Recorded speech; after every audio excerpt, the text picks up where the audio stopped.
The rules of accurate thinking are so clear and simple that I often wonder why so few people ever take time to learn the rules, since accurate thinking is the very foundation of all successful achievements.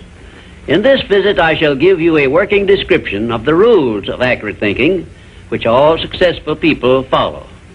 First of all, accurate thinking is based on two simple fundamentals. They are called inductive reasoning and deductive reasoning. Inductive reasoning is used when the necessary facts on which to base your thinking are not available. In this case, you act on hypotheses, or what you assume the facts to be. Deductive reasoning is used when you have the facts, or what appear to be the facts, on which to base your thinking. The next step in accurate thinking is to separate facts from fiction, or hearsay evidence, and determine whether you are dealing with hypotheses or real facts. When you are sure you have dependable facts on which to base your thinking, you take the second step by separating these facts into two classes. One is important facts, and the other is unimportant facts. When you do this, you may be surprised at the overwhelmingly greater number of unimportant facts you deal with daily than there are important facts. At this point, you are almost sure to want to ask the question, what is an important fact, and how can I distinguish it from an unimportant fact? And I shall give you the answer to this very important question by saying that an important fact is any fact which will aid you to any extent whatsoever in attaining the object of your major purpose in life. And all other facts, as far as you are concerned, are unimportant, and you should waste no time with them.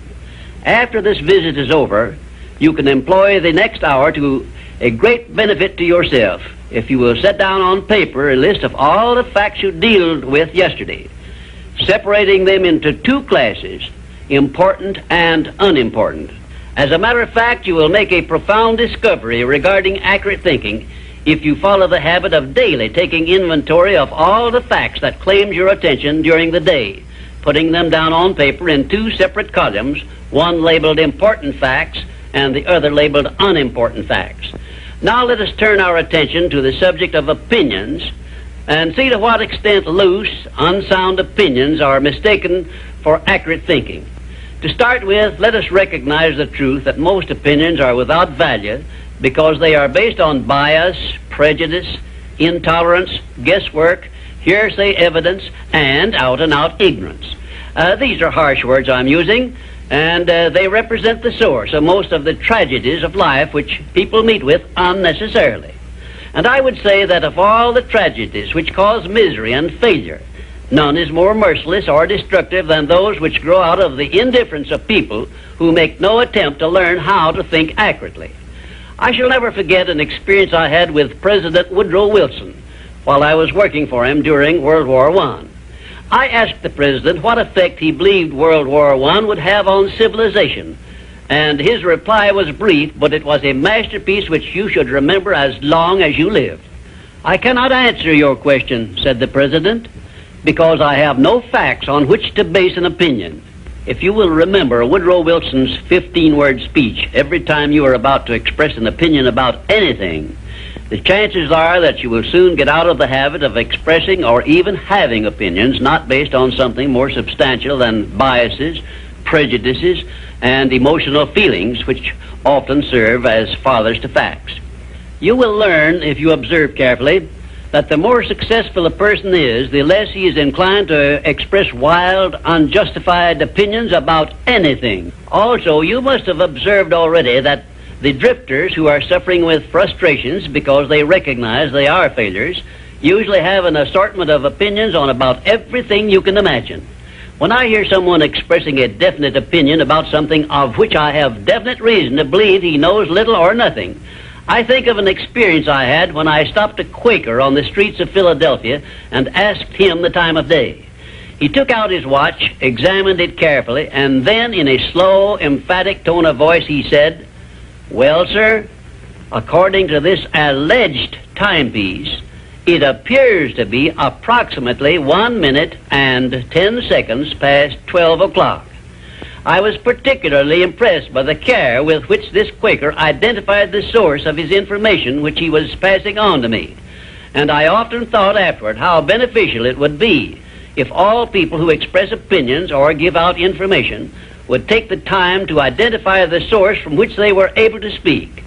I cannot influence all people to engage in this sort of safe thinking, but I can suggest that you give it consideration in connection with this visit on the subject of accurate thinking. Now, I shall give you a simple rule which may help you avoid being misled by unsound opinions expressed by other people. When you hear someone make a statement which your reason cannot accept as being sound, or which you question or should for safety's sake question for any reason whatsoever, ask a simple forward question. How do you know? Then stand firm on that question and either force the speaker to identify the source from which he got the information he is endeavoring to pass on as facts, or reject the statement entirely as if it had not been made. And do this no matter who is speaking or what may be his reputation for truth and veracity. Remember, you are given as your richest birthright the privilege of controlling your own thoughts. Therefore, treat this divine gift with the profound respect to which it is entitled, and do not allow anyone to do your thinking for you, or to influence your thinking in any manner whatsoever, except by the rules of accurate thinking I am passing on to you. Follow this procedure regardless of what people think or say about your method of thinking. If they wish to call you a cynic or a doubting Thomas, let that be their misfortune. But for your own good, go right on thinking by rules which will save you from many mistakes and tragedies throughout your life. Now I will give you 7 rules to follow, which, if you memorize them and follow them as a daily habit, may bring you top rating as an accurate thinker. 1. Never accept the opinions of other people as being facts until you have learned the source of those opinions and satisfied yourself of their accuracy. 2. Remember that free advice, no matter from whom it is received, will bear the closest of examination before it is acted upon as safe. And generally speaking, this sort of advice is worth exactly what it costs. 3.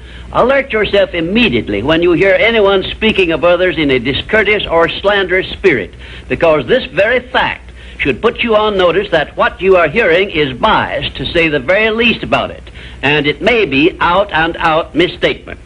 4. In asking others for information, do not disclose to them what you wish the information to be, because most people have the bad habit of trying to please under such circumstances. Well-measured, tactful questions can be of great benefit to you in thinking accurately. 5.